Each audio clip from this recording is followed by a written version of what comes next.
Hello friends, welcome to our YouTube channel. Friends, आज की video में हम जानने वाले हैं 1 किलोवाट बराबर कितने एम्पेयर होता है। तो चलिए फ्रेंड्स, हम अपनी वीडियो को स्टार्ट करते हैं। देखिए, सबसे पहले हम जानेंगे वाट क्या होता है, वाट क्या होता है, किलोवाट क्या होता है और एम्पेयर क्या होता है। तो देखिए, सबसे पहले हम देखते हैं वाट क्या होता है, यानी कि वाट क्या होता है। तो देखिए, जैसे आप दुकान पर जाते हैं और दुकान पर जाकर आप बोलते हैं दुकान वाले से कि आपको 100 वाट का बल्ब चाहिए, तो वो क्या कहलाएगा, वो कहलाएगा वाट। ठीक है। तो देखिए, और एक बात और, शक्ति का जो मात्रक होता है वो वाट होता है। और अगर कोई 100 वाट का बल्ब है और अगर 1 घंटे तक जला दें हम उसको, तो ये बिजली की खपत क्या होगी, बिजली की खपत भी 100 वाट होगी। बिजली की खपत कितनी होगी, बिजली की खपत 100 वाट करेगा। ये सिर्फ हम आपको समझाने के लिए बता रहे हैं। अब देखिए, हम लोग समझेंगे कि किलोवाट क्या होगा। तो देखिए, अगर कोई उपकरण 1000 वाट का है, जैसे कि कोई उपकरण क्या है, 1000 वाट का, 1000 वाट का हमारा कोई उपकरण है, तो हम उसको क्या बोलेंगे, हम उसको बोलेंगे 1 किलोवाट। क्या बोलेंगे, 1 किलोवाट। 1 किलोवाट के बराबर होगा। और 1 किलोवाट किसके बराबर होगा, 1 किलोवाट बराबर होता है 1 यूनिट के। ये बात आपको अच्छे से पता होनी चाहिए। 1 किलोवाट किसके बराबर होता है, 1 किलोवाट बराबर होता है 1 यूनिट के। यानी आप इसे ऐसे भी समझ सकते हैं कि अगर आपके घर में कोई भी उपकरण है और वो 1 किलोवाट का है, तो और 1 घंटे तक चलता है, तो बिजली की जो खपत होगी हमारी, वो हमारी 1 यूनिट करेगा।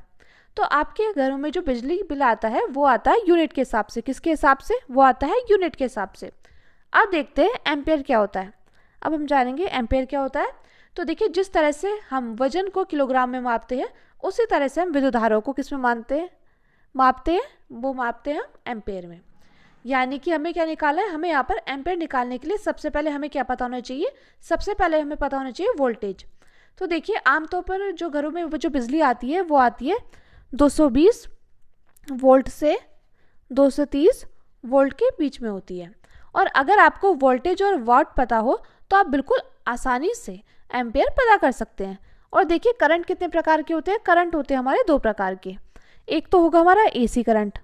क्या होगा, एक होगा एसी करंट और दूसरा होगा डीसी करंट। तो एसी करंट क्या होता है, एसी करंट होता है यानी कि अल्टरनेटिंग करंट।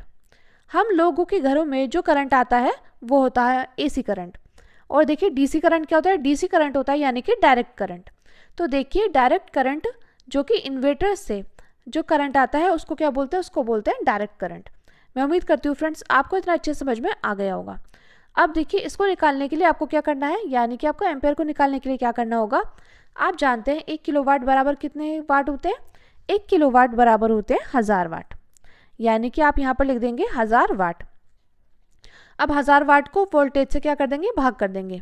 तो यानी कि आप मान लीजिए आपके घर में जो बिजली आ रही है वो कितने वोल्टेज की है, वो है 220 वोल्टेज की। कितने वोल्टेज की, 220 वोल्टेज की।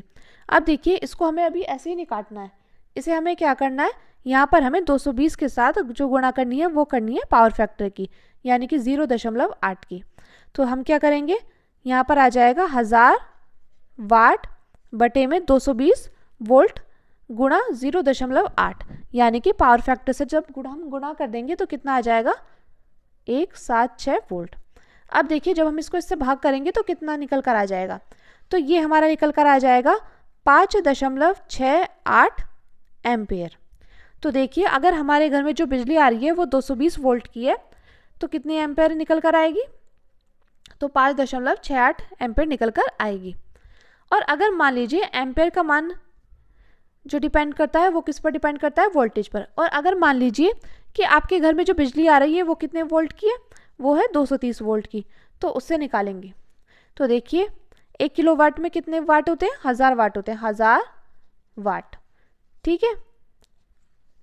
और देखिए, जो हमारे घर में बिजली आ रही है वो कितने वोल्ट की आ रही है, वो आ रही है 230 वोल्ट की। और हमें क्या करना होगा, हमें इसको पावर फैक्टर से मल्टीप्लाई करनी होगी। तो क्या निकल कर आ जाएगा, 1000 वाट बटे 230 की गुणा 0.8 में करेंगे, कितना आ जाएगा, 184 वाट। और जब हम इसको इससे काटेंगे तो कितना आ जाएगा, तो जब हम इसको इससे काटेंगे तो ये आ जाएगा हमारा 5.43 एम्पेयर निकल कर आ जाएगा। और फ्रेंड्स, एक बात और, 1 एम्पेयर में कितने इलेक्ट्रॉन होते हैं, ये भी क्वेश्चन कई बार आपसे पूछ लिया जाता है। तो 1 एम्पेयर बराबर होते हैं हमारे 6.24 गुणा 10 की घात 18 इलेक्ट्रॉन। तो फ्रेंड्स हम उम्मीद करते हैं आपको आज की वीडियो अच्छी लगी होगी और आपको अच्छे से समझ में आ गया होगा 1 किलोवाट में कितने एम्पेयर होते हैं। तो चलिए फ्रेंड्स मिलते हैं नेक्स्ट वीडियो में। Thank you, thanks for watching.